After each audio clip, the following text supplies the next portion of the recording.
So in this video, we're talking about Stryper. The band is from Orange County, California. This band plays heavy metal. They used to play glam. The new album is called The Final Battle, and the album was released on October 21st, 2022. This is album number 14 in their discography. So a quick history on this band. So when this band came out in like the mid to late 80s, they were kind of like the first mainstream Christian metal band. And they were very popular because of that. They released a couple of albums, mid to late 80s. They took a long break, 2005. They get back together. They released a few more albums, which were pretty good. But then around like 2013, 2014, they started releasing more albums, but they were a lot different in their earlier work. Like they were a lot heavier and just, in my opinion, better albums. In the 80s, they played mostly like very melodic glam metal, but I think in the late 2000s, they played more of a heavier metal, which is closer to something like Judas Priest. But let's talk a little more about that. So in this band, we have Michael Sweet, lead vocals, guitar, Robert Sweet on drums, Oz Fox on guitars, and Perry Richardson on bass. Album was released on Frontiers, and the last album was called Even the Devil Believes. I have that right here. And this one was very good. A very heavy album, very melodic. And actually, this was the first new album review that I reviewed on my channel back in late 2020. That's when I started my channel. So this is a band I've always loved, and it's a really good. This is a really good album. This one, it's good. It's similar to this one or the previous like 3 or 4 albums. It's heavy. It still has that same like Christianity message. So if you like that, this is a good album for you or a good band for you. And so this new album is pretty decent. So let's talk about this album.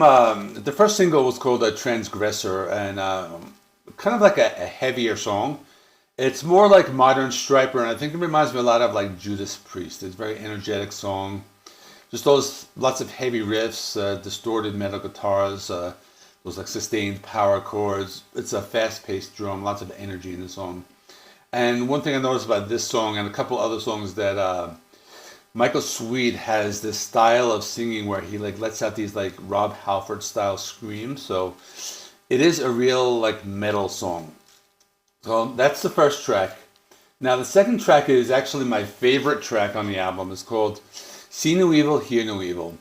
I like this because they're kind of like going like a little different direction into like maybe like prog metal or a little bit of like a Deep Purple type of sound. And I think that's because they add in some like keyboards. And Stryper doesn't do this often, but I like how it sounds. Stryper likes to do lots of like, they slow it down a lot. Then they don't always play slow, but sometimes they play like slow and heavy riffs. And nice chugging riffs. And this song in particular, See No Evil, Hear No Evil, takes some nice twists and turns. At one point in the song, they do some like Middle Eastern kind of like melodies. It has a nice bass sound. You can hear the bass pop in this one, and really good drums. And the vocals are very melodic. So this is my favorite song, See No Evil, Hear No Evil. Now afterwards, the songs are good, but they're decent, nothing out of the ordinary. So same old story. Very similar. It's a metal song, kind of like slow to mid-paced. It's very heavy, melodic vocals. Heart and Soul, another heavy metal song. These songs have these kind of like these like mid-paced to slow riffs. The lyrics are all like Christian lyrics, so that's what you're gonna get on this album and pretty much all of their albums. This is a melodic song. Then they have a power ballad called Near, which is not as like ballady as like their 80s ballads. But it's a little heavier, but it is kind of a little more, laid back. So that's why I call it a power ballad.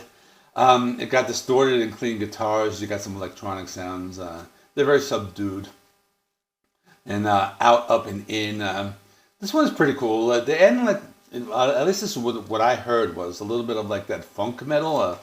It's kind of like a nice groovy kind of song. So this one was pretty cool. And, you got some of those like high-pitched like screams from Michael Sweet again on this song. So that one's pretty cool.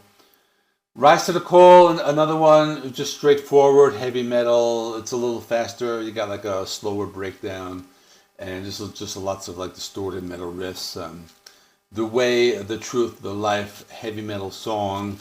Again, they do these like slow, distorted metal riffs and they get a little faster. So You're gonna get a lot of that in this album. You kind of like they kind of like start with kind of like a slower riffs and then they pick up the pace.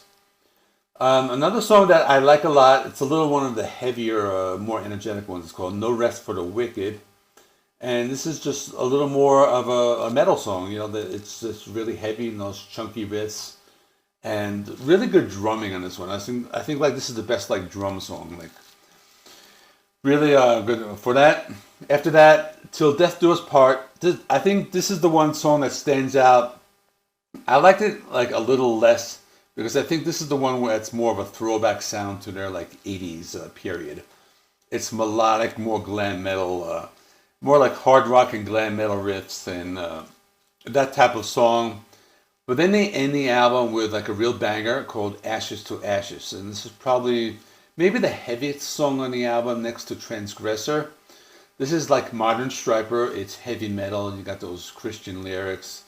Just really heavy melodic solo, lots of energy and everything.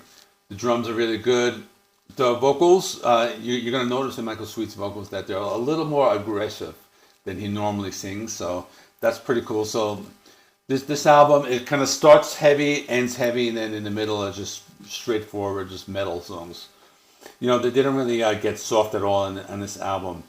It's just a very straightforward, heavy, very similar to like the last few albums. So I thought it's decent. It's not like their best album, not their worst. It's on par with what they have been doing since around like 2013. So if you're a fan of modern Stryper, you're gonna like this. If you're not a fan of modern Stryper and you only know them from the '80s, definitely check it out because they updated their sound. They don't sound like they did in the '80s. They're a little heavier, and I think that's pretty good. So I think it's good. My score is going to be a 7.5 out of 10, and I think it's a decent album. Like there's no skippable tracks, but there are not a lot of songs that I think really stand out as saying like, oh, that's my favorite Stryper song. Like I said before, my favorite one was "See No Evil, Hear No Evil." That's track number 2. That was my favorite one. But otherwise, it's just decent. So that's all. Please remember, like, comment, subscribe. I got some more new reviews coming up. Ugly Kid Joe and Avantarium or Avantasia or whatever that band is called. That super group. So thanks for watching. See you in the next one.